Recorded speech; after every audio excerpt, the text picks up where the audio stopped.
குழந்தைக்கு சொல்லிக் கொடுக்க வேண்டிய 2 வார்த்தையை நேற்று நம்ம பார்த்தோம். ஐ லவ் யூ அப்படிங்கிறதும் ஐ நோட்டிஸ்ட் அப்படிங்கிறதும் தான். அடுத்த ஒரு வார்த்தை என்ன தெரியுமா? ஒய் அப்படிங்கிற வார்த்தை. ஏன் இப்படி செஞ்ச, நீ ஏன் இப்படி செய்யலம்மா, இதை செஞ்சுருந்தா இப்படிலாம் ஒரு அவுட்புட் வந்திருக்குமேம்மா அப்படிங்கிற ஒய் அப்படிங்கிற கேள்விகளை கேளுங்க. குழந்தைகள் எப்போவுமே நம்மகிட்ட அதிகமான கேள்விகள் கேட்பாங்க. அது ஏன் இப்படி வந்திருக்கு, அது ஏன் அங்கே போச்சு அப்படிங்கிற பல கேள்விகள். ஸோ குழந்தையினுடைய பிரெயின் டெவலப்மெண்ட்டுக்கு ஒய் அப்படிங்கிற கேள்வி, நாம் கேட்கக்கூடிய கேள்வியில் பலவிதமான அவங்களுடைய சிந்தனைகள் அப்படிங்கிறது பிறக்கும். அந்த சிந்தனைகள் குழந்தையினுடைய வளர்ச்சிக்கு ரொம்ப முக்கியமானதும் கூட. 4வதாக இருப்பது என்ன தெரியுமா? ஐ எம் சாரி அப்படிங்கிறது தான். குழந்தை முன்னாடி நாம் ஏதோ தவறு செஞ்சிட்டோம், இல்லை ஏதாவது ஒரு பொருளை நம்ம கீழே போட்டுட்டோம், அது தவறு தான். ஆனால் அந்த தவறை குழந்தை முன்னாடி போய் ஐ எம் சாரி அப்படின்னு சொல்லி கேட்கணுமா? குழந்தை தானே அப்படின்னு சொல்லி விட்டுறாதீங்க. ஏன்னா ஒரு தவறு செஞ்சால் அதற்கு தண்டனை கிடையாது, அந்த தவறுக்கு மன்னிப்பையும் கோரலாம். ஒரு கட்டத்துக்கு மேலே நம்ம தவறு செஞ்சு ஒரு மன்னிப்பு கோரிவிட்டோம் என்றால் நம்ம அப்பா அம்மா நம்மளை மன்னிச்சிருவாங்க. நாம் எப்படி நம்ம அப்பா அம்மாவை மன்னித்தோம் அந்த மாதிரின்னு சொல்லி குழந்தைகளுடைய மனசில் அது ஒரு ஆழமான தாக்கத்தை ஏற்படுத்தும். ஸோ குழந்தைகிட்ட போய் நம்ம ஒரு தவறு செஞ்சுட்டு அதில் ஐ எம் சாரிப்பா, என்னை மன்னிச்சிட்டு, இதே மாதிரி தவறு நான் செய்யாமல் பார்த்துக்கிறேன் அப்படின்னு சொல்கிற அந்த வாக்குறுதியை நீங்கள் கொடுக்கும்போது அதே மாதிரியான வாக்குறுதியை குழந்தையும் உங்களுக்கு தரும். குழந்தை அப்படிங்கிறது நம்முடைய ஜெராக்ஸ் தானேங்க.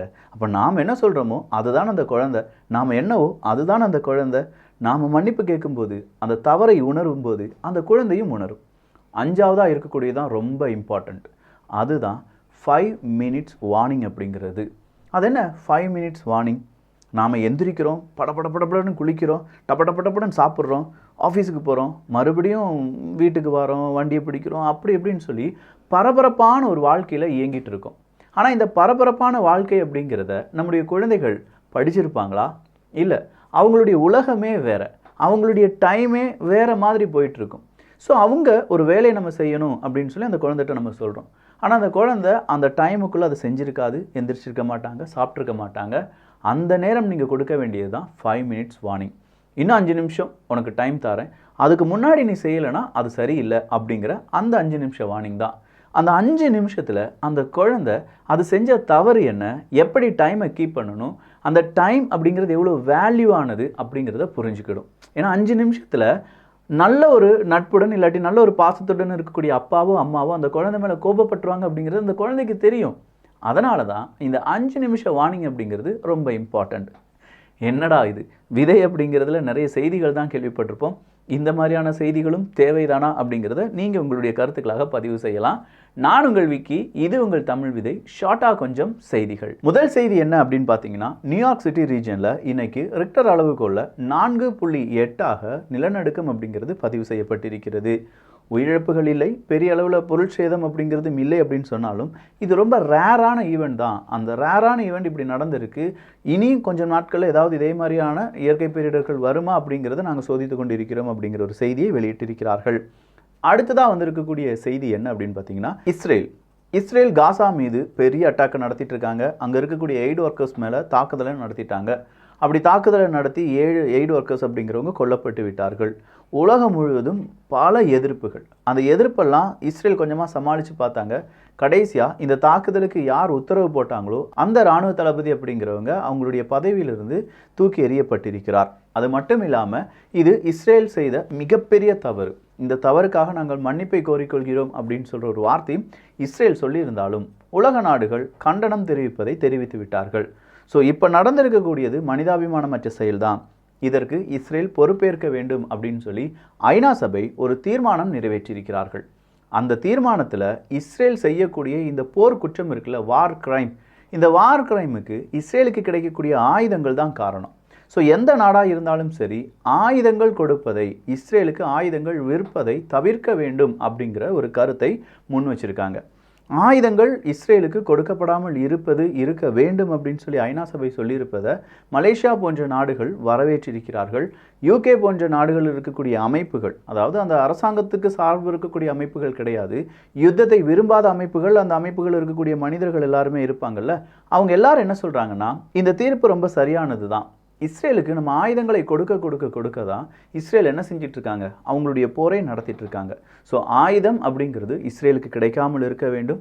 நம்முடைய நாடுகள் இப்போ அவங்க யூகேல இருக்கக்கூடிய அமைப்பு, இதே மாதிரி அமெரிக்கா, பிரான்ஸ், இதே மாதிரி பல நாடுகளை சேர்ந்த அமைப்புகள் எல்லாரும் சேர்ந்து இஸ்ரேலுக்கு ஆயுதமே நாங்கள் கொடுக்க மாட்டோம்னு சொல்லி ஒரு தீர்மானம் எடுத்துட்டாங்கன்னா அதை விட பெரிய ஒரு மாற்றம் எதுவுமே இருக்க போகிறது கிடையாது. பட் பார்க்கலாம் என்ன நடக்குது அப்படின்னு சொல்லி. பேர்ட் ஃப்ளூ, இந்த பறவை காய்ச்சல் அப்படிங்கிறது நம்ம எல்லாருக்கும் தெரியும் தானே.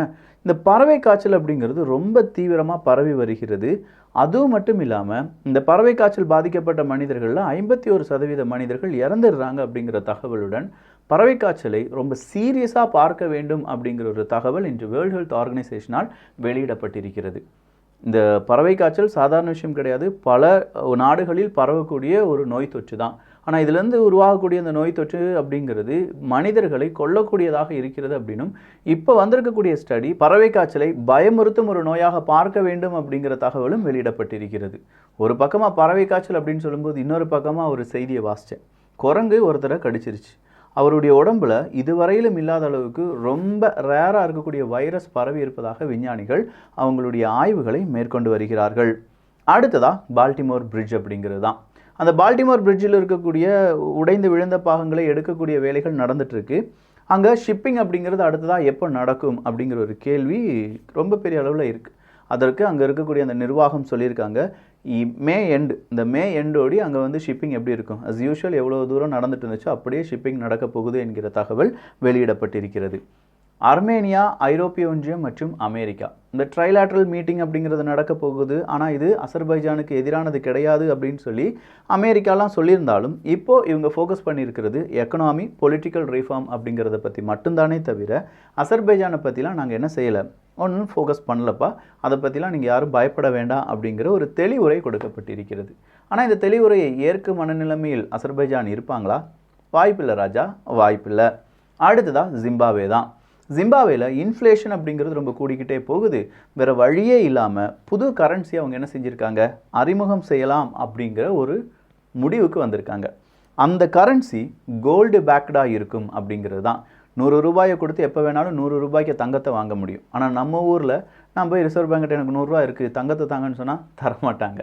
தங்கத்துக்கு விலை வேறு, கரன்சிக்கு விலை வேறு. ஆனால் இப்போது ஜிம்பாப்வே செய்திருக்கக்கூடிய இந்த முடிவு டாலர்லேருந்து வெளியில் போகிறதுக்கான ஒரு முடிவாக இருக்கிறது என்றால் ஜிம்பாப்வே இன்னும் கொஞ்சம் கஷ்டப்படும்.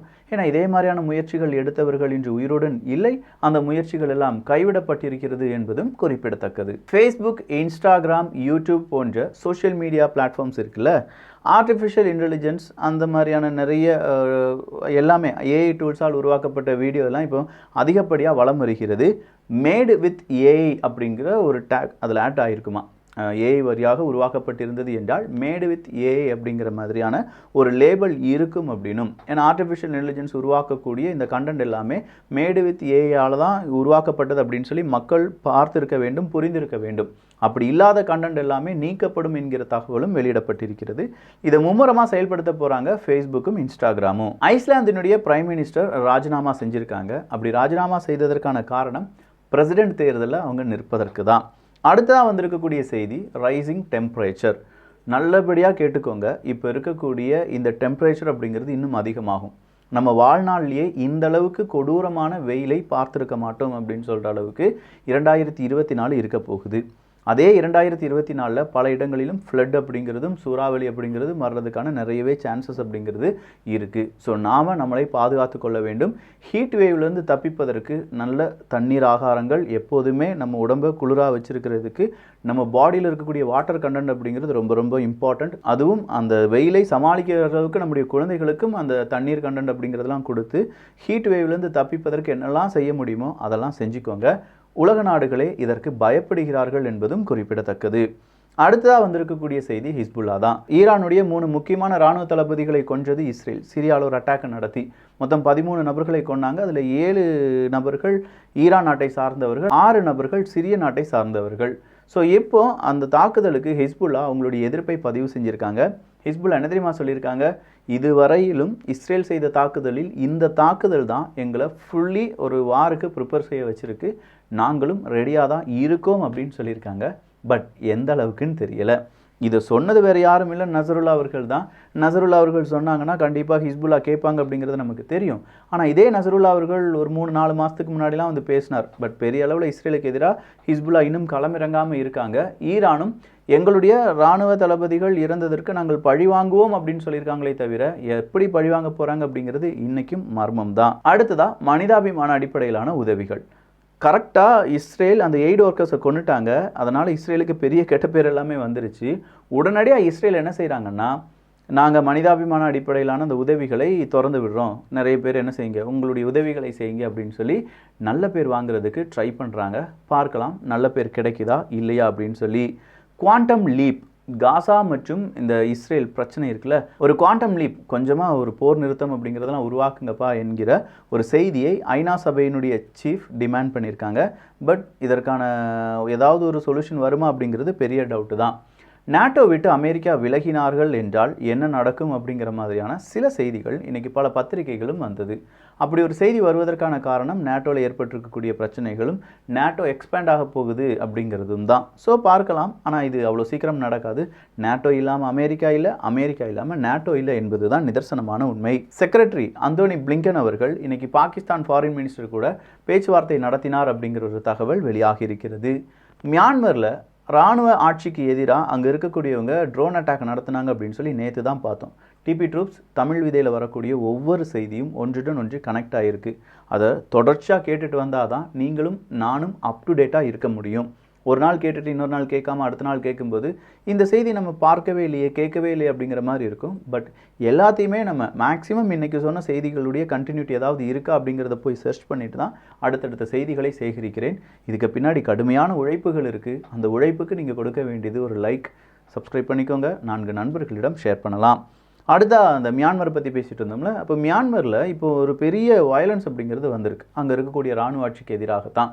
ஸோ மியான்மர் பார்க்கக்கூடிய அந்த வயலன்ஸில் இது ரொம்ப முக்கியமான வயலன்ஸ் அப்படின்னும், மியான்மரில் ஒரு வேளை உள்நாட்டு பிரச்சனை பெரிய அளவில் பேசப்படலாம் அப்படிங்கிற தகவலும் வெளியாகியிருக்கிறது.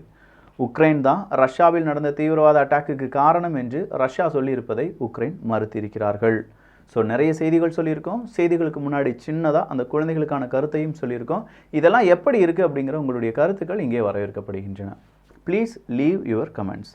நல்லதை பகிர்ந்து நல்ல சமுதாயத்தை உருவாக்குவோம். நன்றி, வணக்கம்.